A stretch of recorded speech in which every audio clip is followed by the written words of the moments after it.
Hi. I have something I want to talk to people about. Normally, when I have something on my mind, I sit down here at my keyboard and I bang out a commentary and I publish it on Facebook. And some people read it, most people don't. But I get some comments. But that's how I get my opinions out there. And I thank God that I live in a country like the United States where I can voice my opinions and actually even publish them, and not fear that I'm going to be put in jail like some countries. You can't do that. But I feel that on the eve of 9/11, our freedoms and liberties are being destroyed.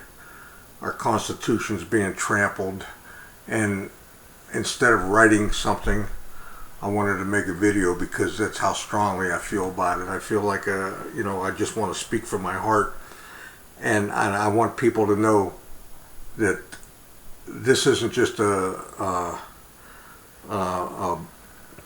just want people to know that I'm passionate about how I feel, and just bear with me. And if you don't like what I'm about to say, turn it off. That's all. That's all I can tell you is turn it off.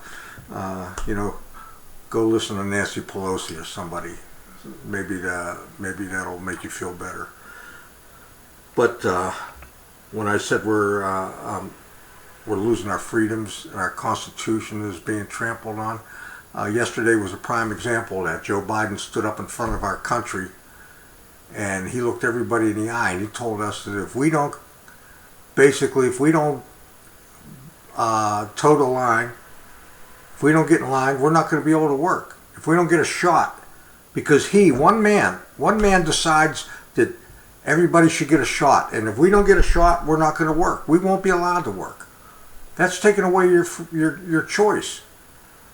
That's a freedom. They're taking away your freedom. You can't say anything in this country anymore without some radical leftist putting you down because you're speaking out against things that you know in your heart are right. And I'm not mad at Democrats. Don't get me wrong, because I have most of my family's Democrats and I love them all. But they're good people. They're not radical liberals like some of the people in the Democratic Party, and I wish the Democrats would separate from them.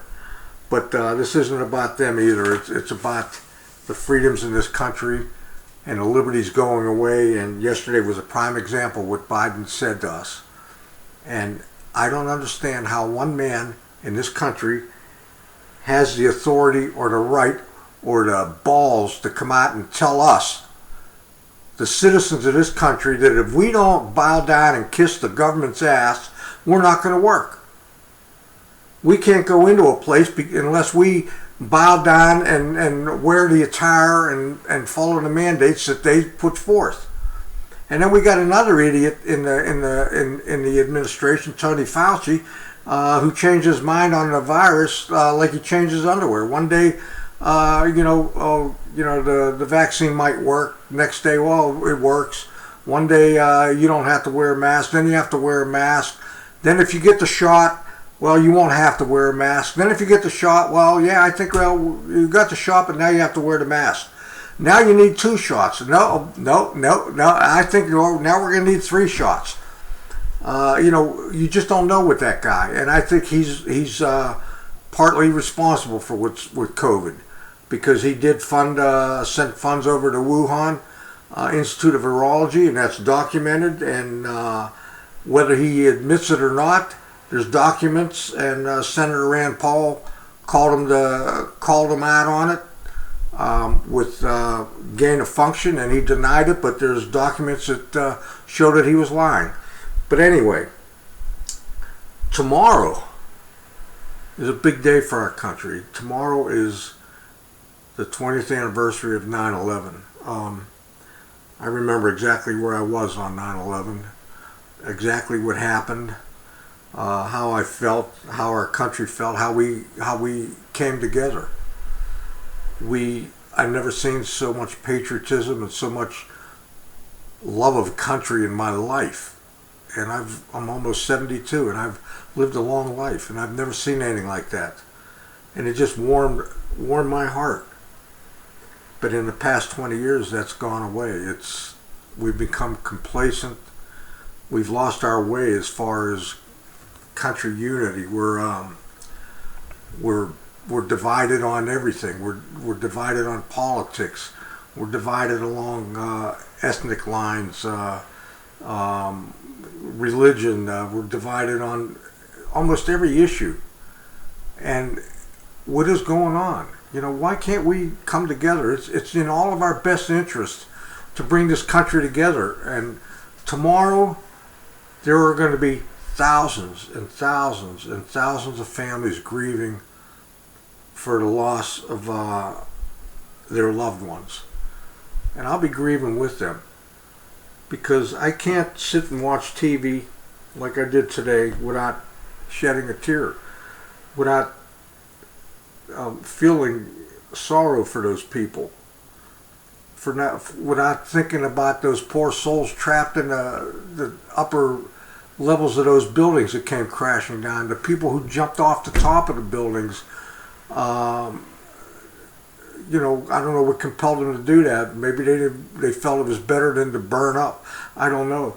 I listened to the cell phone calls from the people on board Flight 93 as they called their families, and people making phone calls saying that they're not going to live, they're getting ready to die. It's a tragedy that this country suffered, and I don't know how anybody could even think about 9/11 without having tears in their eyes, and how anybody could think about our country and not have pride that what took place after that, how we came together. But now I look back and I see our country going back to the way it was, and I see that pride gone. I see people kneeling for the national anthem, all that crap, and that makes me so mad. I'd like to just choke somebody when I see that, because I look at all the coffins. I go to the military cemeteries. I've been to Arlington National Cemetery. I've seen all those hundreds of thousands of people buried there. I've been to the war memorials. I've walked down and traced my next door neighbor's name off the wall who lost his life in Vietnam. People who gave to this country. And then we have some fool in the White House that has no clue, who just impulsively does stupid things. Back in, I think it was the early 1700s, a person named, I think his name was Alexander Pope, wrote a poem. And the famous line from that poem is, "Fools rush in where angels fear to tread." Well, when I think of Joe Biden, that's what I think of, a fool. He rushed in. He did things on his own, even at the urging of his own generals not to do it the way he did it. And he single-handedly destroyed a country. Everything that we worked for the last 20 years over in Afghanistan, all those lives that were lost about 2 weeks ago, 13 of our service people, a couple hundred Afghanistan people, innocent people, and all those about to die at the hands of that barbaric, bastard, thug, Islamic radical regime that they have over there now. The very people that we put into prison, some of them, courtesy of Joe Biden, are now running that country. People that we're negotiating with.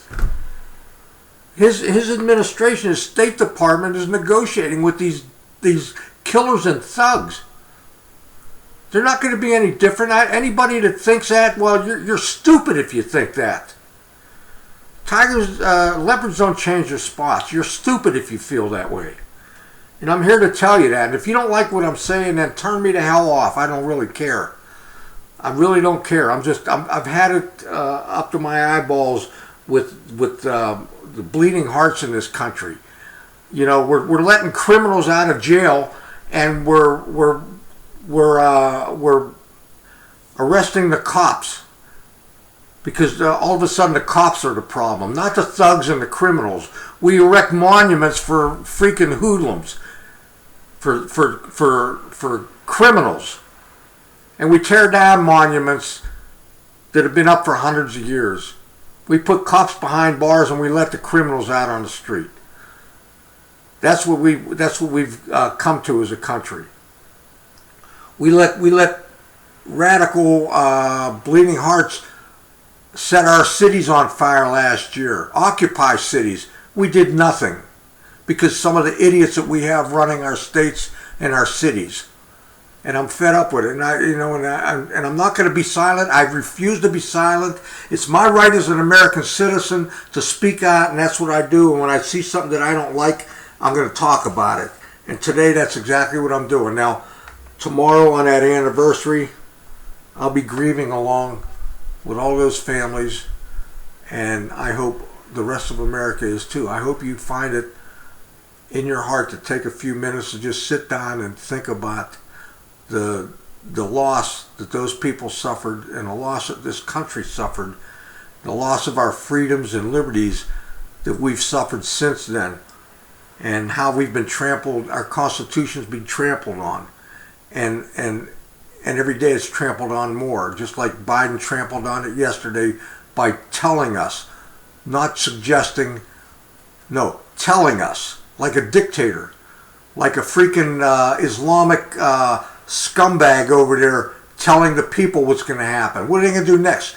Now, if you don't get a shot, you can't go to work. What are they going to do next? If you don't get a shot, they're going to come to your house and pull you out of your house at gunpoint, put you in prison. Well, it ain't going to happen while I'm around. And I hope there's a lot of people out there that feel like me. I hope. This flag here, this means a lot to me. I went to war for this. My father went to war. A lot of people in my family went to war. A lot of my friends. And a lot of young people are still in our military service today because they believe in something. They believe in that flag sitting back there over my shoulder. They believe in this country. And they don't want our liberties and our freedoms taken away. And tomorrow, watch that TV, especially when they ring that bell for every name, for every person that perished. And that doesn't even go far enough, because how about the countless people who died in the aftermath of that event? You know, all the first responders that got sick and died from all the silicosis and all the other afflictions that they suffered through trying to help their fellow man. You know, it's a disgrace what's going on in this country. I'm ashamed sometimes, but I have faith in our fellow man, and one day, hopefully, we'll get back together. And I hope it doesn't take another national tragedy like the one 20 years ago to bring us together. Please, just use common sense, and, you know, let's not rush into things. Let's think about things before we open borders, before we shut down pipelines, before we do stupid shit. Think about the long-term effects that this country's gonna feel from what we do. God bless everybody who has anybody connected with 9/11. I feel for you. I pray for you. You're in my hearts tonight and tomorrow.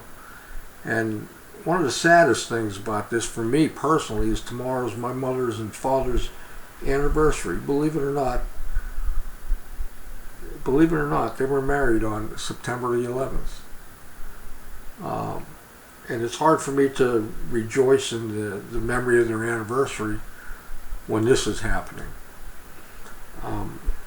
For those of you who stuck around to watch this to the end, thank you very much. And I hope we could sleep well, and I'm sorry.